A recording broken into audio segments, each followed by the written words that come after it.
이것은 내 성경입니다. 나는 성경이 말씀하는 모든 것을 믿습니다. 나는 하나님의 자녀이며 성경 속에 있는 모든 약속들도 내 것이고 성경이 할 수 있다고 한 모든 일들을 나는 할 수 있습니다. 나는 지금 영원불변한 하나님의 말씀을 받습니다. 내 생각은 깨어 있고 내 마음은 열려 있습니다. 지금 받으려 하는 하나님의 말씀으로 인해 분명히 나는 변할 것이고 성장할 것입니다. 할렐루야, 아멘. 오늘부터 내 안에 우상을 무너뜨려라 시리즈의 말씀으로 우리에게 주시는 하나님의 은혜를 나누고자 합니다. 내 안에 우상을 무너뜨려라, 이것이 오늘 첫 번째 말씀의 제목입니다. 미국에 있는 종교 중에 베이컨교라는 데가 있습니다. 베이컨이 뭐냐면 돼지고기 눌려서 먹는 일에 구워서 하는 그게 베이컨인데, 그 베이컨을 신봉하고 순종하는 그런 우리가 생각하면 말이 안 되는 일이지만 그런 일을 행하는 사람들이 있다고 합니다. 그래, 그 베이컨 회사가 은행 융자를 이런저런 문제가 있으니까 그 회사 앞에 가서 은행 앞에 가서 데모하고 이런저런 여러 가지 우스운 일들이 있더라고요. 뿐만 아니라 스파게티를 수종하는 사람도 있고요. 이게 그냥 아이들 장난과 같이 하는 이야기가 아니라 실제로 그렇게 자기들은 모여서 그 부분을 칭송하는 사람들이 있다라는 거예요. 반면에 몇 년 전에 북한에서 큰 수재가 났습니다. 이렇게 그 중앙통신에 토픽이 실렸습니다. 가정보다도 자기 수령 영도자를 옹이하는 길에 남 먼저 뛰어들었다. 피해 지역에서 물이 찐 다음 흙과 모래에 묻힌 사람들이 발견됐는데 그들의 품속에서 나온 것은 하나같이 물 한 점 스며들지 않게 비닐로 싼 초상화였다. 그리고 사람들이 내민 구원의 손길에 손 대신 초상화부터 넘겨주었다. 결국 목숨을 잃었으며 또한 아내와 자녀를 산사태에 잃었으면서도 초상화부터 먼저 건져내었다. 5살짜리 아이가 물에 떠내려가는데도 불구하고 품속에 초상화를 간직하면서 지켰다 하면서 인민 영웅으로 칭송하는 그런 방송이 나왔습니다. 말이 참 기가 찬 일이죠. 기가 찬 일입니다. 그들이 칭송하는 영도자, 수령 모두가 하나님 앞에서 엄청난 참 문제죠. 그건 완전 우상 중에 큰 우상입니다. 우리가 우상이라고 하면 이런 눈에 보이는 현상들 속에서 보여지는 어떤 신상을 향하여 절하는 것들을 일반적으로 생각합니다. 저도 어릴 적에 어머니와 함께 절에 가서 부처 앞에 어머니 절하는 걸 옆에서 앉아서 가만히 지켜보았던 그런 이야기를 드렸지 않습니까? 그런 모습들을 우리는 일반적으로 우상이라고 말합니다. 그런데 더 심각한 우상들이 있습니다. 우리가 우상 숭배를 하는지 안 하는지도 모르게 우상에 빠져 있을 수 있는, 우상이 우리의 마음에서부터 시작되어지고 있다는 것을 우리는 알아야 합니다. 칼빈 선생님은 우리의 마음은 우상을 만들어내는 공장과 같아서 계속해서 우리의 관심과 사랑의 대상이 되는 무언가 새로운 것을 만들어내고 있다. 새로운 것을 계속해서 만들면서 그것을 신봉하고 따른다라는 겁니다. 우리의 삶의 본성은 잠시만 방심하면 하나님을 떠나 다른 신의 품을 찾게 되는 그런 모습들이 우리 안에 있습니다. 여러분은 어떻습니까? 이 추운 날씨를 뚫고 예배의 자리에 나오신 분들은 나는 우상하고는 상관없는 사람이야. 나는 우상 앞에 절도 하지 않고 우상을 숭배도 하지 않고 나의 마음은 오직 하나님만 사랑하여서 하나님 앞에 이렇게 온전하게 예배를 드려. 그런 마음이 든 것은 감사합니다마는 다시 한번 우리 속에 한번 점검해야 할 일들이 얼마나 많은지 오늘 말씀을 통해 살펴보기를 원하는데요. 이 세상에 살고 있는 모든 것들이 우상이 될 수가 있습니다. 이 세상에 존재하는 모든 것들이 저를 포함해서 여러분 모두도 우상이 될 수 있다는 것을 알아야 합니다. 헬라의 신화에 보면 그 아프로디테를 숭배하는 사람들이 있습니다. 이 아프로디테는 미의 여신이에요. 미의 여신인데 사람들이 미의 여신을 숭배하면서 자기들도 아름다워진다라고 생각합니다. 현대인들은 미의 여신을 따로 숭배하지 않을지는 몰라도 아름다워지려고 투자하는 삶과 시간과 헌신들, 그리고 그것을 위하여서 그렇게 되지 못할 때 우울증이라든지 습식 장애에 빠지게 되는 그런 모습들을 보면 그것이 바로 현대의 아프로디테가 아니고 무엇이겠는가. 우리는 무엇이 내 삶에 지금 초점에 놓아져 있고 내가 가는 방향이 지금 어떤 길인가 하는 것을 살펴보아야 합니다. 하나님께서는 우상에 대해서 이야기할 때에 그냥 어떤 여러 가지 눈에 보이는 어떤 그런 형태만 말한 것이 아니라 우리의 마음의 모든 것을 포함해서 이 말씀을 하고 있습니다. 우리가 올해 오직 복음, 더욱 은혜, 오직 복음, 이것을 우리가 우리의 삶의 모토로 이루어가야 하는데, 이 오직 복음, 더욱 은혜가 있기 위해서는 우리 안에 있는 우상을 무너뜨려야 합니다. 그리고 이 우상이 무너뜨리지 않는 한에는 우리는 그 복음만이 전부요, 그리고 하나님의 더욱 큰 은혜가 우리를 다스려 주시지 아니하시면 우리가 살 수 없다라는 것을 우리는 잘못되이 받아들이게 됩니다. 철저하게 우리 안에 있는 우상을 무너뜨려야 합니다. 그리고 그 부분을 하나님 앞에 새롭게 걸어가는 걸음의 근거로 삼아야 합니다. 하나님께서 이스라엘 백성들을 애굽에서 건져내셨습니다. 구원을 하시고 난 이후에 이스라엘 백성들에게 주신 10계명이 있지 않습니까? 많은 계명을 주셨습니다. 제일 먼저 주신 게 10계명이에요. 10계명의 제1계명 뭐라고 하고 있죠? 제1계명이 뭡니까?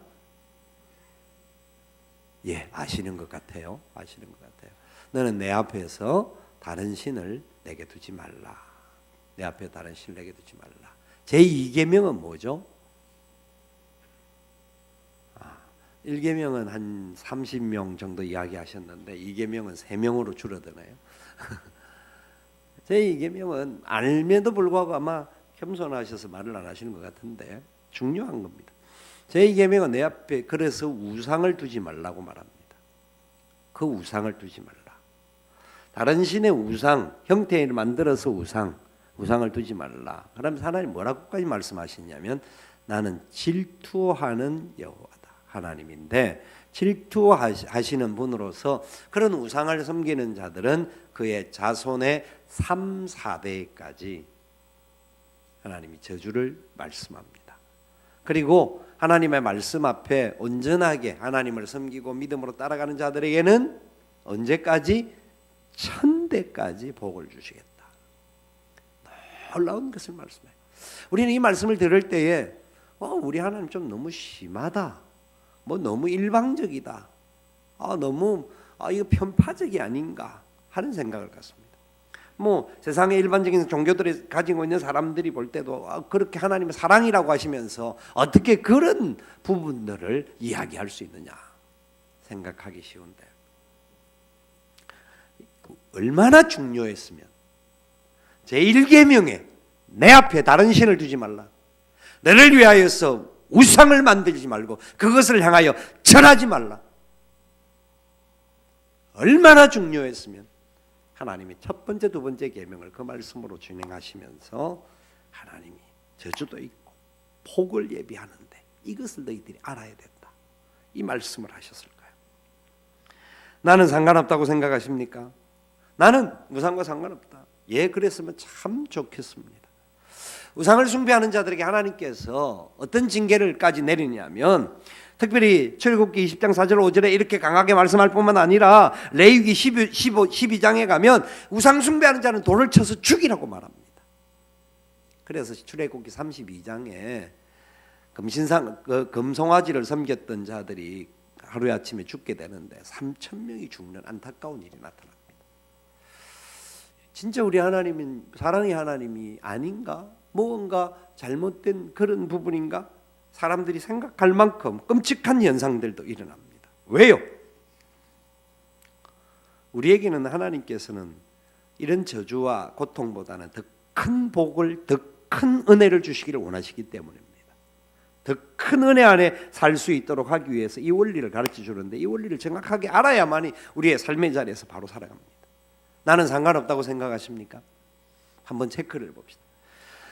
오늘날 우리 미국에서도 그렇고, 미국 개신교에서도 그렇고, 우리 교계들 한국 교회에서도 이번에 대해서 상당히 영향과 도전을 받고 있는데, 미국 리디머 처치, 뉴욕에 있는 리디머 교회에 팀 켈러 목사님이라는 분이 있습니다.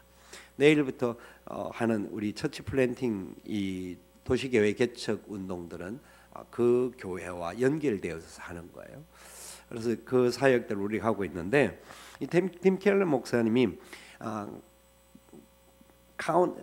카운트 피트라고 하는 책에, 카운트 피트 갓이라고 하는 책에서 우리나라 말로는 거짓 신들의 세상이라는 책으로 번역되어 있는데, 그 책에서 우리가 네 가지를 점검해 보면 내가 우상을 숭배하는지 안 하는지를 알 수 있다. 네 가지를 점검해 보면 한다. 첫 번째, 아무 일도 하지 않을 때 우리 제일 먼저 우리 머릿속에 떠오르는 생각이 뭐냐? 마음에 자연스럽게 떠오르는 게 뭐냐?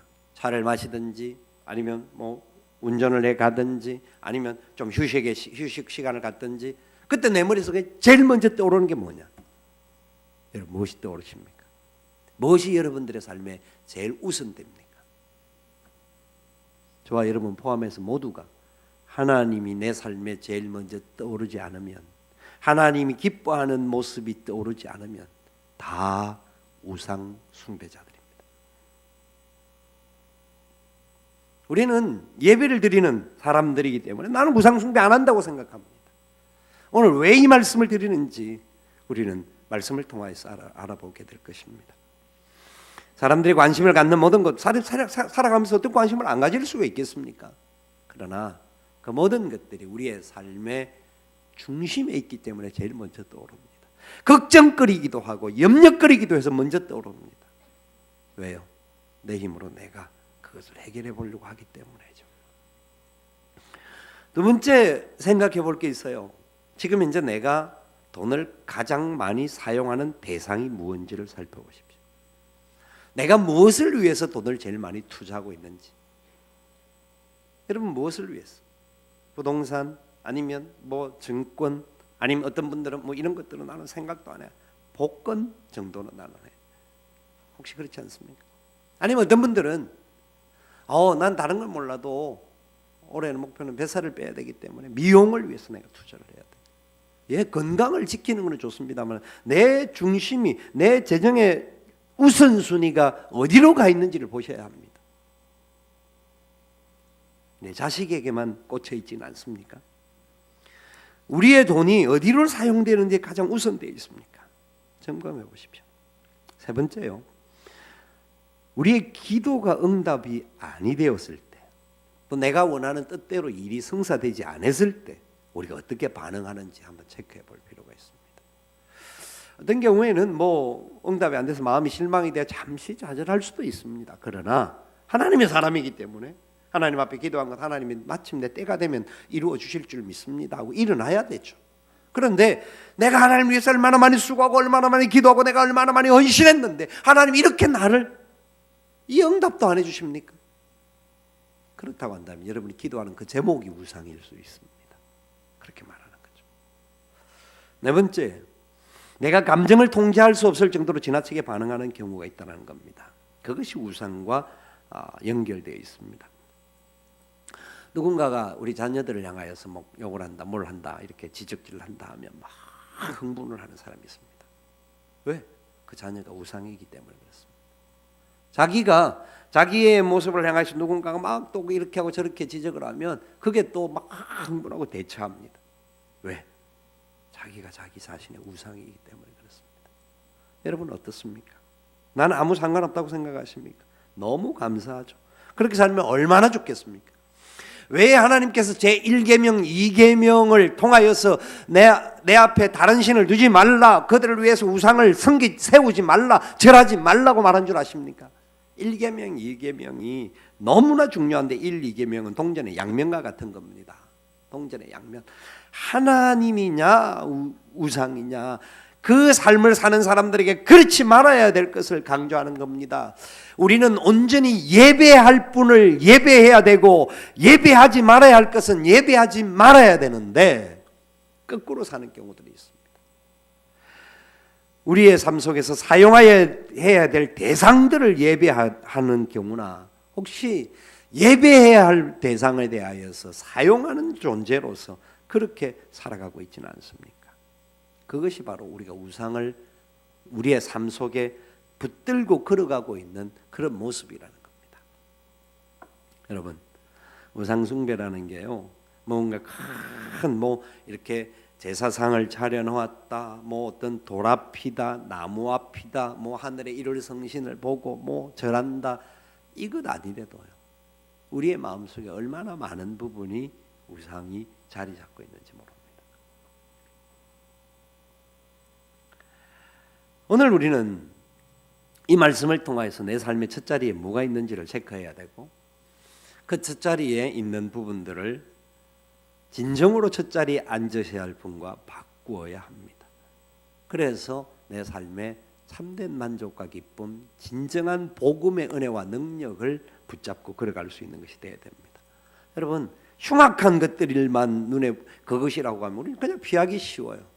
근데 우리가 생각하는 이거는 너무 당연히 이럴 수 있는 거지 라고 하는 것들이 우리 안에, 우리가 제일 좋아하는 것들이 우리 안에 우상으로 있을 수 있습니다. 사람이 제일 좋아하는 말이 있다고 하면 내 마음대로 했으면 좋겠어, 내 마음대로 살았으면 좋겠어, 누구도 신경 안 쓰고 너 사람도 신경 안 쓰고 내 마음대로 했으면 좋겠어. 마음대로 하는 사람들이 제일 스스로 행복해 한다고 생각합니다. 그런데 여러분, 마음대로 하는 것을 하나님께서 우리에게 가장 큰 벌로 주셨다라는 것 아십니까? 무슨 말이냐면요, 로마서 1장 24절에 보면요, 사람에게 내릴 수 있는 가장 큰 벌은, 최악의 벌은 마음의 욕정대로 하도록 내버려 두는 겁니다. 자기 마음대로, 자기 뜻대로, 자기 힘대로 하는 것으로 내버려 두셨습니다. 그래서 그 사람들은 자기 마음대로 하면서 뭘 하느냐 하면 자기 마음속에 있는 어떤 생각들을, 열망들을 가상하고 꾸며서 그것을 이루어가려고 합니다. 그것이 우상이 되는 겁니다. 바울은 그래서 그 25절에 이렇게 요약해서 말해요. 이는 그들이 하나님의 진리를 거짓 것으로 바꾸고 피조물을 조물주보다 더 경배하고 섬긴다. 로마서 1장 25절의 말씀이 그렇게 이야기하는 거예요. 자, 저와 여러분은 어떻습니까?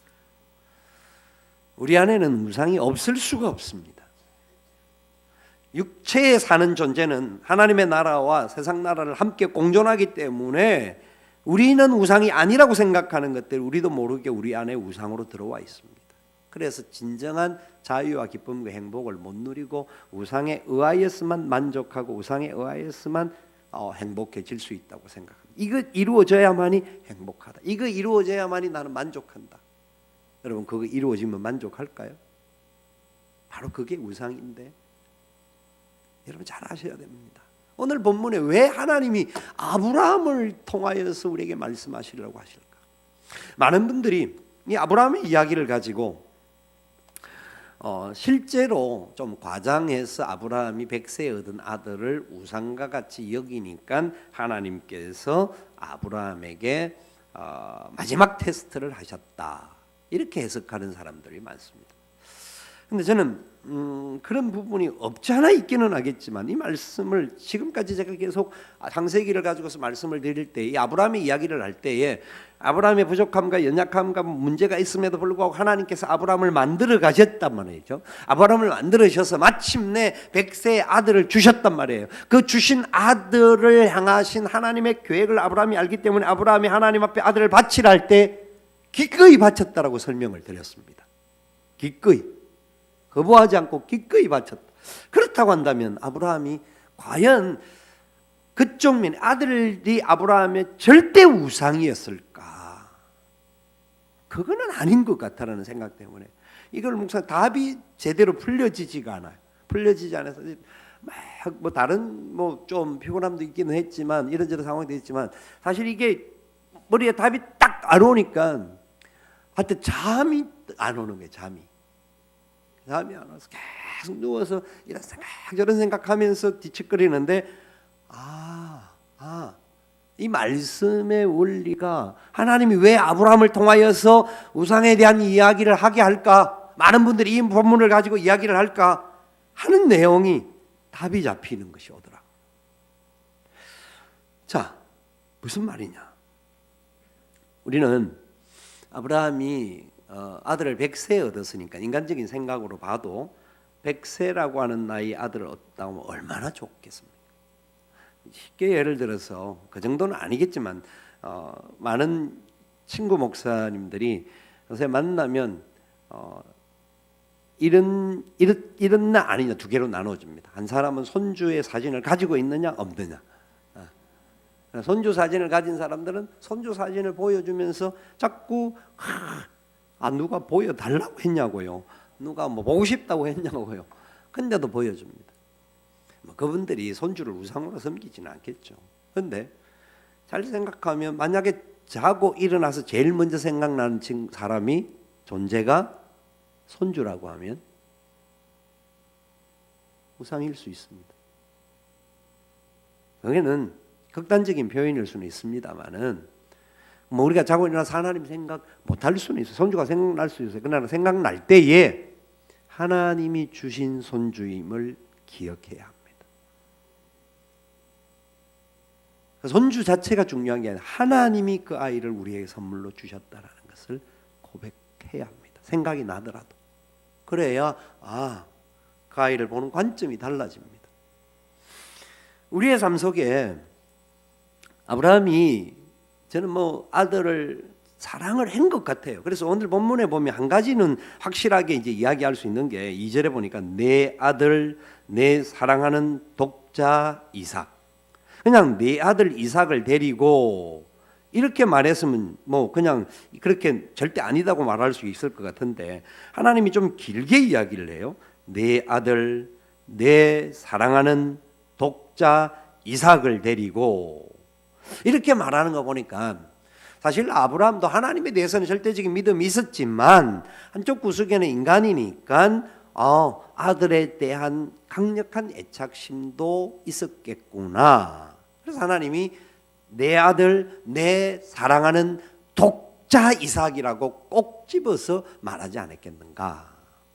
그런데 아브라함은 그런 인간적인 마음에 치우쳐 있었다기보다는 잠시 그렇게 생각할 수 있지만 항상 그 아들을 생각할 때도 하나님이 주신 아들이라고 저는 생각했다고 믿습니다.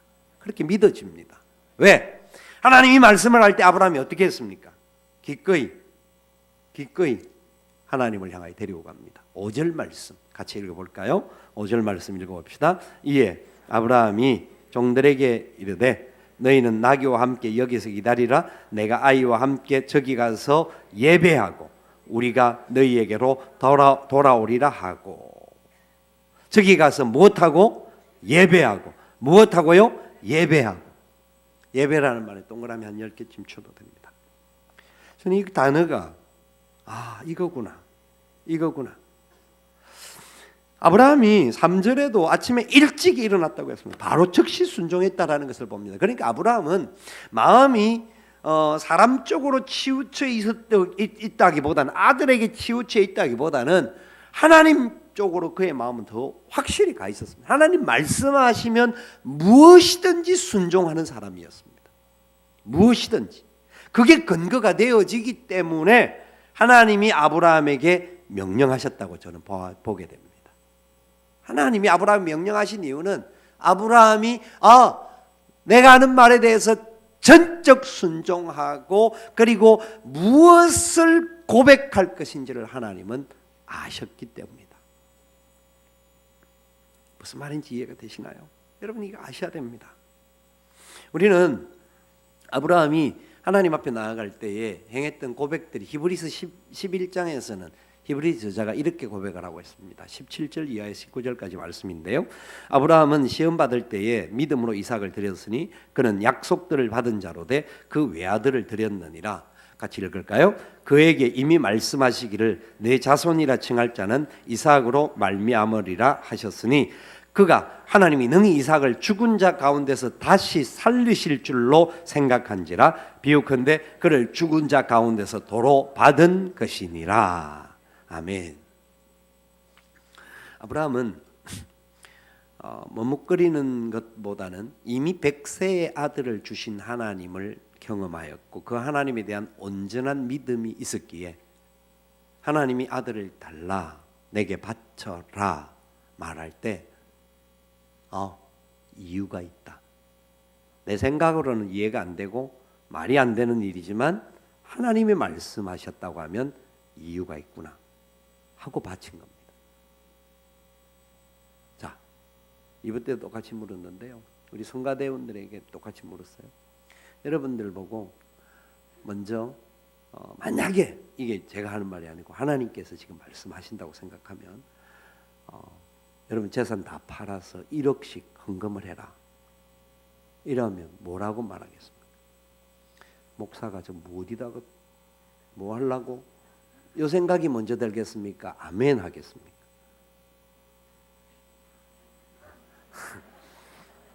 자, 두 번째 질문합니다. 너희들의 자녀를 내게 바쳐라.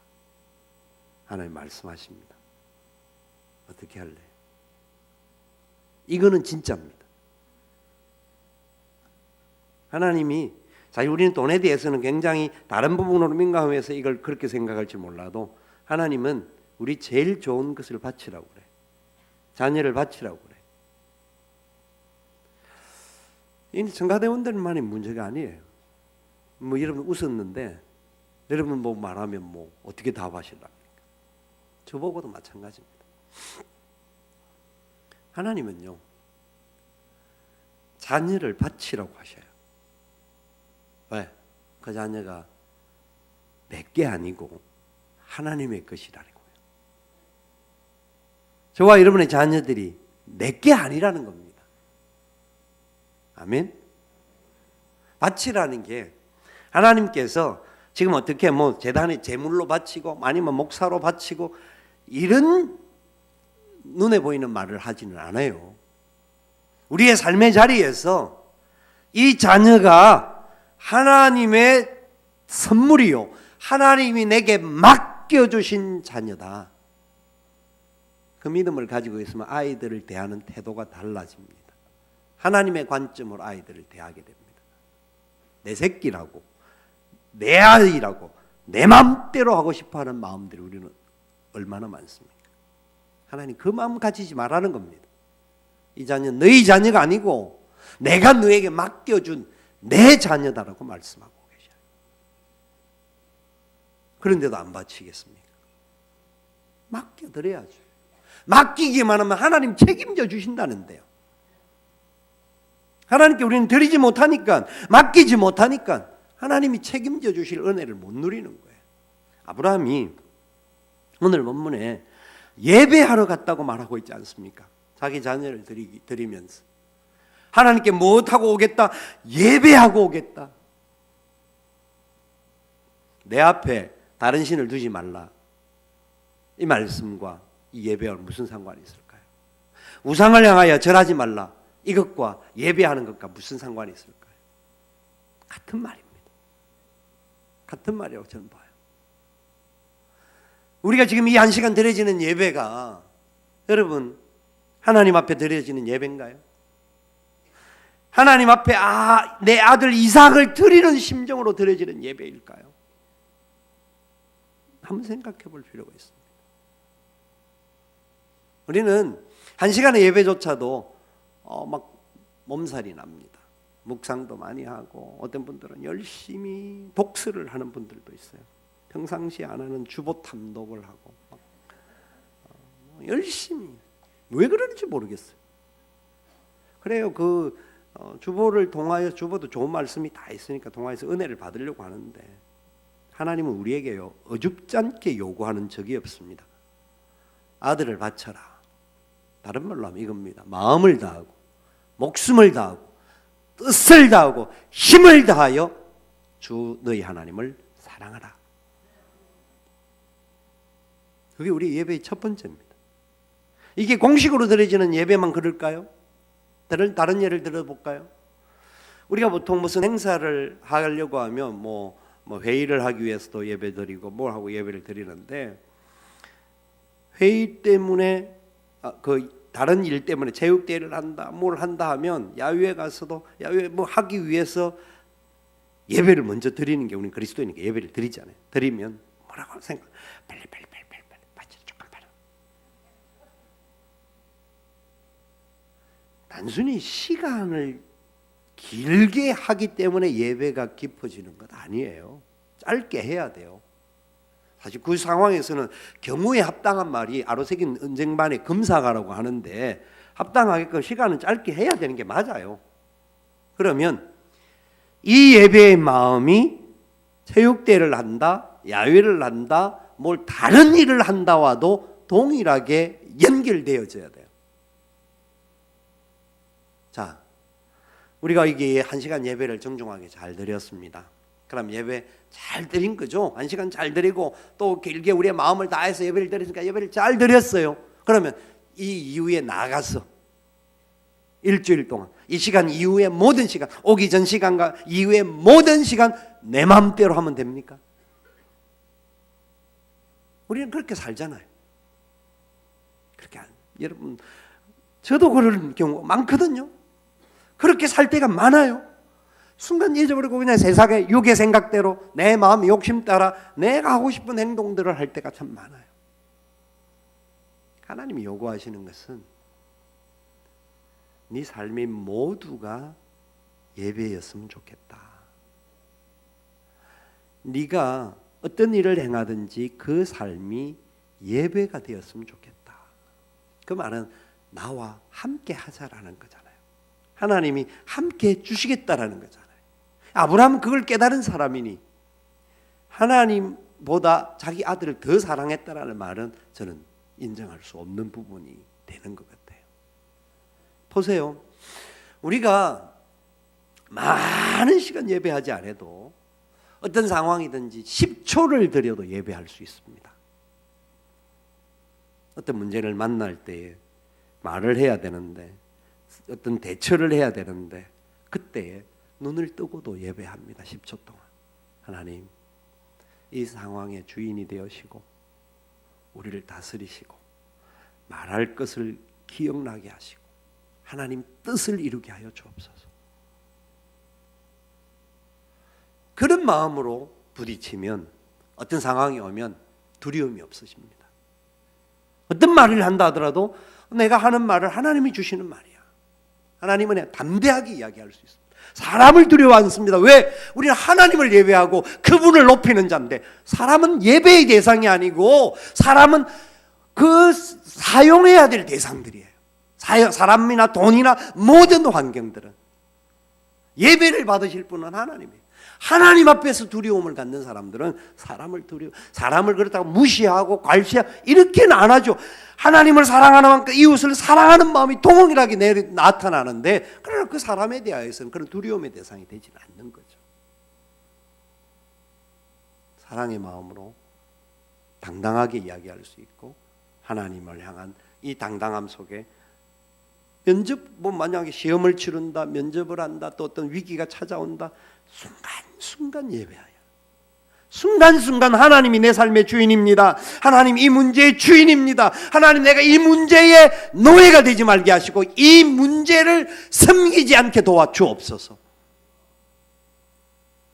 하나님의 뜻을 발견하게 하여 주옵소서. 이게 아브라함의 고백입니다. 그때 하나님께서 12절에 이렇게 아브라함에게 말씀하셨죠. 칼을 잡아 죽이려고 하니까 아이를 막 잡아 죽고, 얼마나 아브라함은 결단해서 바로 행동하지 않습니까? 9절, 10절, 11절에 그래 하나님이 급하게 아브라함을 부릅니다. 아브라함아 라고 말씀하면서 12절에 말씀해요. 같이 읽어봅시다. 사자가 이랬을 때 그 아이에게 내 손을 대지 말라, 그에게 아무 일도 하지 말라. 내가 내 아들 내 독자까지도 내게 아끼지 아니하여서 내가 이제야 내가 하나님을 경외하는 줄을 아노라. 여러분, 이 말은 하나님께서 이제 그렇구나, 네가 99.9%였는데 이제 이걸 다 했으니까 100%가 되었다. 이렇게 순차적인 부분으로 보는 것 별로 그렇게 아닌 것 같아요. 하나님이 아브라함이 하나님을 사랑하는 줄을 몰랐을까요? 아브라함이 아들을 바치라고 할 때 바칠 줄을 몰랐을까요? 몰랐으면 하나님이 아니시죠. 그렇지 않습니까? 하나님이 명령할 때는 아브라함이 그 명령에 순종할 사람이기 때문에 명령한 거예요. 안 믿어지시나 본데요. 고린도전서 10장 13절 말씀에 사람이 감당할 시험 밖에는 시험 당할 것을 허락치 아니하나니 하나님은 미쁘사 시험 당할 즈음에 피할 길을 예비하시고 감당할 시험을 그들에게 허락하신다고 말씀해요. 하나님은 실제로는 야고보서에서는 하나님 시험하지 않는다라는 거예요. 그런데 그런 시험이 나타나는 상황도 하나님이 허락하시는 이유가 원수가 공격해 올 때 그것을 그 사람에게 나타나는 것을 하나님 그냥 보고 계시는 듯이 있는 이유가 뭐냐면 그 정도 감당할 만한 내 자녀인 줄 내가 알아. 내가 믿어. 저 사람 해결할 거야. 하나님 보고 계시는 거예요. 그래서 확실하게 더 큰 은혜를 주시려고. 요업에게도 그렇지 않습니까? 마귀가 시험할 때 요업은 감당할 거야. 걱정하지 마. 네가 해봐. 마귀가 시험을 했죠. 우리에게 찾아오는 여러 가지 문제, 여러 가지 고통, 어려움들, 여러분 그 자체가 어떤 경우에는 염려의 대상이기도 하고요. 우리가 좋아하는 그것이 우리가 어떤 경우에는 좋아하는 대상이지만 염려와 좋아하는 것 똑같이 우상이 될 수가 있습니다. 그 자체가 내 삶의 주인이 아니라 하나님이 내 삶의 주인이십니다. 그 하나님이 나에게 예배받기를 원하시는 거예요. 그 문제를 통하여서 예배를 드린다는 것은 다른 말로 간단한 예배는 하나님께 영광 돌리는 거예요. 하나님의 이름을 높이는 거예요. 내 삶의 자리에서 하나님이 내 삶의 주인 되십니다를 고백하는 거예요. 고통 속에도 승리 속에도 고통 가운데도 하나님 주인 되시니까 이 문제 해결해 주실 것이고 승리하고 열매가 많이 맺는데도 하나님 주인 되니까 내 거야 아니고 하나님 주신 겁니다. 감사합니다. 찬양하는 거죠. 그것이 예배입니다. 하나님은 저와 여러분을 통해서 예배받기를 원하십니다. 그래서 우리가 바쳐지는 부분들이 우리에게 나와야 합니다. 근데 하나님께서 정점을 찍어주신 거예요. 아브라함에게. 왜냐하면 믿음의 조상으로 세우셨고 믿음의 아버지로서 하나님께 세우셨으니까 온 열방들이 앞으로 오고 오는 세대가 아브라함의 긴 성경 내용을 보면 창세기 22장 11장 마지막 부분부터 22장 23장까지 흘러가는 아브라함의 이야기를 볼 때 야 하나님을 따라갔던 아브라함이니까 하나님이 이런 은혜와 복을 주셨구나. 100대까지 그 1000대까지 복을 주신다는 의미가 바로 이런 거구나 하는 것을 아브라함을 통해 우리에게 발견하게 하시고 우리도 그렇게 믿음으로 살면 이기게 된다라는 것을 약속해 주신 말씀이라는 거죠. 아브라함에게만 주신 것이 아니라 저와 여러분에게 주시기 위하여서 길게 써놓은 거예요. 그리고 십계명의 말씀도 기록해 놓고 우리가 그것을 보고 지금도 그걸 알고 그렇구나.